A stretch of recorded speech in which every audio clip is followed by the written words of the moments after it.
زید بن ارقم رضی اللہ تعالیٰ عنہ آپ حدیث مبارکہ نقل کرتے ہیں، روایت کرتے ہیں کہ اللہ کے نبی نے ارشاد فرمایا خمس من اوتیہن لم یقدر علی ترک امر الاخرہ، کہ جس بندے کو اللہ 5 چیزیں عطا کر دے وہ آخرت کی نیک اعمال کبھی نہیں چھوڑتا۔ ان 5 چیزوں کی وجہ سے اللہ اسے توفیق بخشتا ہے کہ وہ نیکی والے اعمال کرتا ہے، وہ اچھے عمال کرتا ہے، گناہ سے بچتا ہے اور آخرت میں کامیاب ہو جاتا ہے، آخرت اس کی کامیاب ہو جاتی ہے۔ فرمایا 5 چیزیں سے دی جائیں تو وہ نیکی کا کوئی عمل نہیں چھوڑتا۔ پہلی بات زوجۃ صالحہ، جس کو نیک بیوی مل جائے، صالحہ شریک حیات مل جائے، اچھی خدمت گزار بیوی مل جائے، یہ بھی اللہ کا اس بندے پہ خاص کرم ہوتا ہے۔ وَبَنُونٌ ابرار،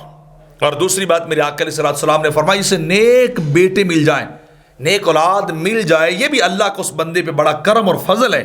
کہ اس کی اولاد نیک ماں باپ کی خدمت کرنے والی، والدین کی اتباع اور اطاعت کرنے والی ہے، وہ بندہ بھی بڑا خوش نصیب ہے۔ اور تیسری بات فرمائی حسن مخالطۃ الناس، کہ اس کو اللہ نے اعلی اخلاق دیا ہو، وہ لوگوں کے ساتھ بڑی محبت، بڑے پیار اور بڑے احترام کے ساتھ پیش آتا ہو، لوگ اس کی تعریف کرتے ہوں، اعلی اخلاق کا وہ مالک ہو۔ اور چوتھی چیز فرمائی وعیشۃ فی بلدہ، اور جسے اپنے ہی شہر میں، اپنے گاؤں کوچہ نگر میں اچھی معیشت مل جائے، زندگی گزارنے کے لیے دنیاوی اسباب نصیب ہو جائیں، یہ بھی اللہ کا کرم۔ اور آخری بات فرمائی حب آل محمد، یہ وہ اہم اور